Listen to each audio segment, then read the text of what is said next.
लोकसभा चुनाव की सरगर्मियां शबाब पर हैं। एक तरफ बीजेपी ने अपनी किलेबंदी शुरू कर दी है तो दूसरी तरफ समूचा विपक्ष इन दिनों शीट शेयरिंग का फार्मूला तलाशने में जुटा है। लेकिन ऐसे में अगर पूर्वोत्तर के किसी राज्य की एक राज्यसभा सीट की चर्चा होने लगे तो हैरान होना लाजमी है।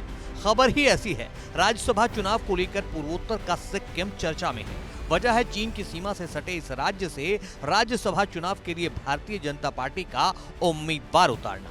बीजेपी ने सिक्किम की एकमात्र राज्यसभा सीट के लिए दोरजी शेरिंग लोपचा को उम्मीदवार बनाया है। अब सोच रहे होंगे कि इसमें खास क्या है, तमाम पार्टियां जीत हार से अलग उम्मीदवार तो उतारती हैं। तो जनाब, असल खबर यह है कि 2019 के सिक्किम चुनाव में बीजेपी खाता तक नहीं खोल सकी थी।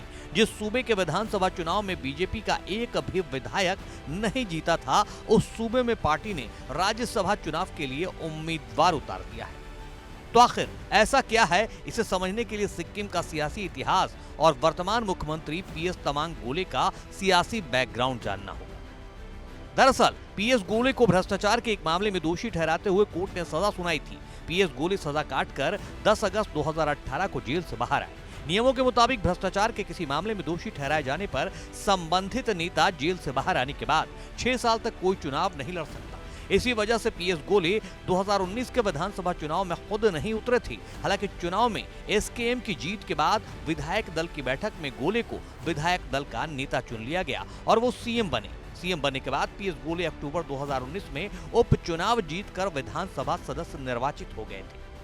एसडीएफ ने चुनाव आयोग पर गोले की अयोग्यता अवधि 6 साल से घटाकर 1 साल करने का आरोप लगाया था और इसे लेकर सुप्रीम कोर्ट में याचिका भी दायर की।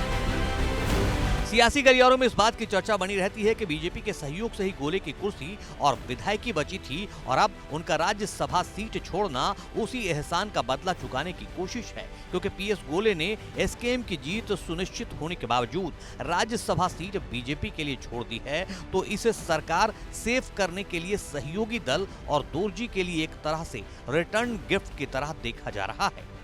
पूर्वोत्तर का सियासी मिजाज समझने वाले जानकार भी मानते हैं कि पूर्वोत्तर की सियासत क्षेत्रीय दलों के लिए मुफीद रही है, लेकिन अब बीजेपी की कोशिश एसकेएम की उंगली पकड़कर सूबे में अपनी सियासी जमीन तैयार करने की है। बीजेपी सिक्किम से राज्यसभा में अपना प्रतिनिधि भेजने वाली पहली राष्ट्रीय पार्टी बनने को गौरव से जोड़ रही है, जो लोकसभा चुनाव में कैश कराने के लिए दूर की कौड़ी भी हो सकती है।